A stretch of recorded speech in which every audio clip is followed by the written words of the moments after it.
ان کے لیے دعا کریں، اللہ ان کی مغفرت فرما، ان کو قبر کے عذاب سے نجات عطا فرما، ہر طرح کے گناہ کو اس کے معاف فرما۔ تو مردہ کی مثال دی گئی ہے کہ جیسے پانی میں ڈوب رہا ہے، محتاج ہے وہ، بچا لے کوئی آ کر کے۔ تو جب ہم مثال ثواب کرتے ہیں، جب اس کے جو دعا کرتے ہیں تو اس کے درجات بلند ہوتے ہیں۔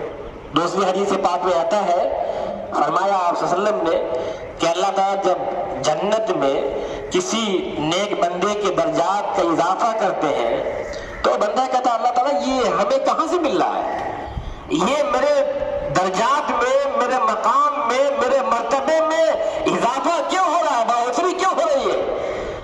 تو فرماتے ہیں اللہ تعالیٰ کہ تیری اولاد، تیرے لڑکے یا لڑکی نے تیرے لیے دعا کیا ہے، ان کی دعا کی وجہ سے تمہارے مرتبے میں اضافہ ہو رہا ہے۔